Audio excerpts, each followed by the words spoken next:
claire et l'autre borne qui correspond vraiment au truc de la lumière vasculaire. Et là, vous voyez ces structures arrondies, bien individualisées ici.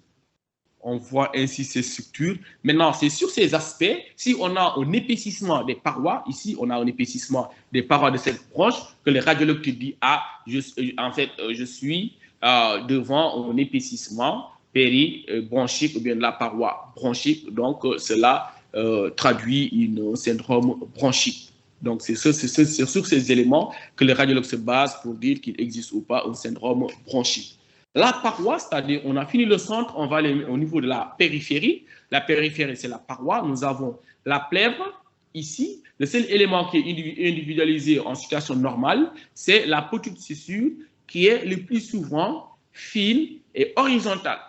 Donc, d'habitude, moi, quand j'étais aussi clinicien, quand je faisais aussi ma formation en médecine, dès que je vois une suture, la petite suture, je dis qu'il y a une suture. Mais non, la petite suture, c'est-à-dire la petite suture doit être individualisée sous forme d'une fine ligne qui est horizontale.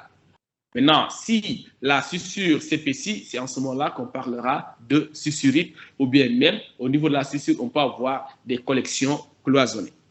Le diaphragme, la coupole diaphragmatique droite est indissociable de l'ombre hépatique, donc son raccordement avec le cœur se fait à angle aigu.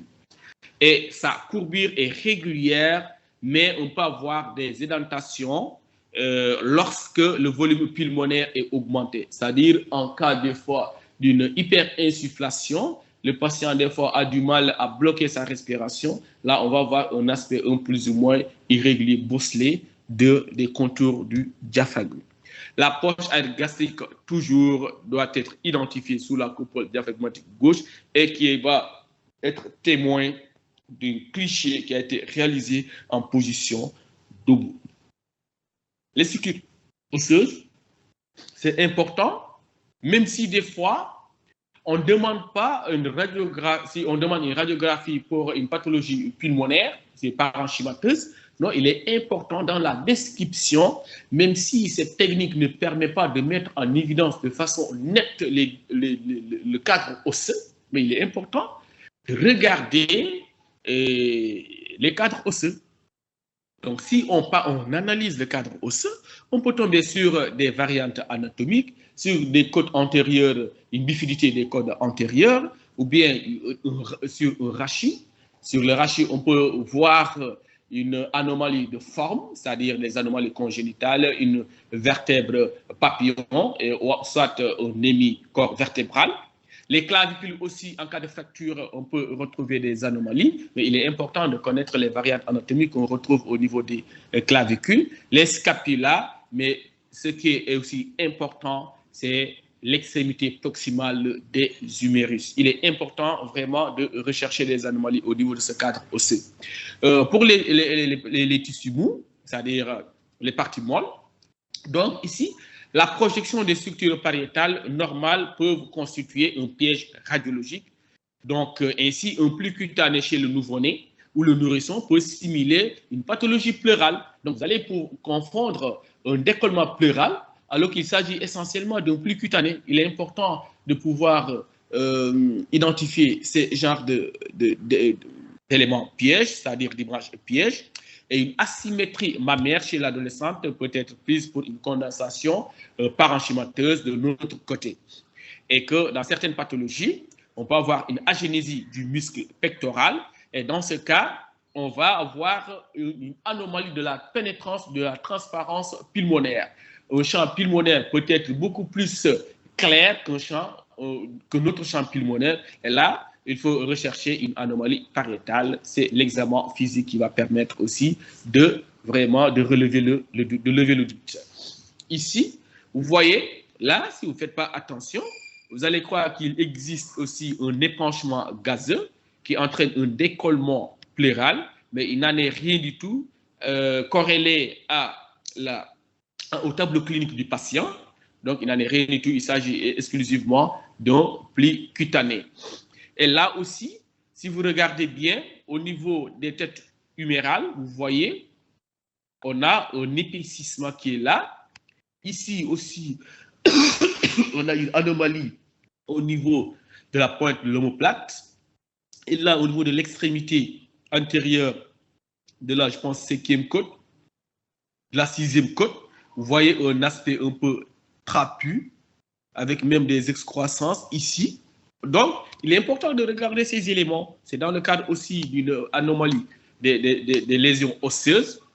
En cas de dysplasie fibreuse, il faut tout le temps rechercher des anomalies, même si ce n'est pas l'intérêt de l'imagerie, ou bien ce n'est pas l'indication, c'est pas une indication, le patient il vient pour autre chose, mais il est important, en faisant une lecture, de regarder tous ces éléments.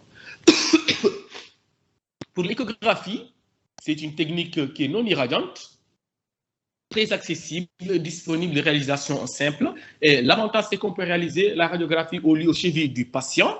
Et actuellement, ces indications sont en nette augmentation parce que l'échographie nous permettra de rechercher soit une collection, de faire des gestes écho-guidés, mais également, en cas de doute entre une lésion pariétale et ou une condensation pulmonaire, de lever le doute parce que soit une lésion, la lésion, elle est pariétale et où la lésion se développe au dépend soit du tumus et où il s'agit vraiment d'une condensation pulmonaire. Mais cela nécessite la connaissance des fenêtres acoustiques et il faut avoir à l'idée qu'il s'agit d'une technique qui est opérateur dépendante. La technique, elle est simple, il n'y a pas de préparation particulière. Le nouveau-né ou le nourrisson est en décubitus dorsal ou en orthostatisme, c'est en fonction de l'indication. Et d'éviter jusqu'à la ceinture, et on utilisera des sondes profondes et superficielles qui sont complémentaires, et on réalisera des coupes axiales, sagittales et obliques. Et le mode Doppler est important, mais également ici, en cas de suspicion d'une atteinte ou bien un défaut d'expansion, de surélévation, défaut de mobilité de némi-coupole diaphragmatique, de réaliser vraiment une exploration en mode TM qui va nous renseigner sur l'existence d'une paralysie du diaphragmatique ou pas. Et qu'il y a, en fait, on ne place pas la sonde n'importe où. Il y a des fenêtres acoustiques. La première fenêtre acoustique, c'est la fenêtre intercostale. Là, on va placer la sonde entre les arcs antérieurs, les arcs costaux, soit antérieurs, postérieurs ou moyens. Et là, si on insinue la sonde, on peut aller directement voir ce qui se passe au niveau de la plèvre, mais également en regard vraiment le parenchyme pulmonaire adjacent. Et la fenêtre acoustique sous-xiphoïdienne, là, elle va nous permettre de nous renseigner sur l'existence ou pas, soit d'un tumus qui est carrément, qui touche la part, qui s'adosse au niveau du diaphragme, mais également l'existence d'un épanchement au niveau du péricarde. Et la voie transsternale, c'est médiastinale, ça, cette voie nous servira vraiment pour étudier le tumus. Et là, si on doute de l'existence soit d'une condensation alvéolaire et ou d'un tumus, quand on mettra la sonde au niveau de cette fenêtre acoustique, de retrouver le tumus. Et là, vous voyez, en fonction des coupes, ici, nous avons une coupe qui est supérieure, qui va nous permettre de voir la crosse aortique et le tumus qui est au-dessus.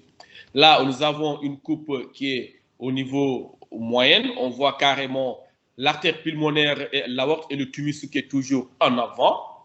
Et enfin, une coupe beaucoup plus basse où on verra l'abouchement des structures vasculaires, la veine cave inférieure. Nous avons l'aorte, l'artère pulmonaire et l'artère pulmonaire, la branche droite et gauche des artères pulmonaires.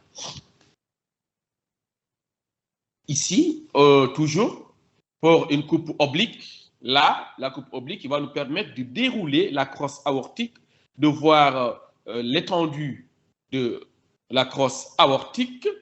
Et là, une coupe qui est oblique, qui va nous permettre carrément, plus ou moins médiane, qui va nous permettre de mettre en évidence la totalité du tumus. Donc, c'est cette coupe aussi qui va nous permettre de lever le doute. Ici, on peut penser qu'il s'agit d'une condensation alvéolaire alors qu'il s'agit essentiellement d'une variante de la normale du tumus. Et que quand on voit une opacité de l'émission pulmonaire sans déplacement et ou avec déplacement du médiastin vers le côté contralatéral,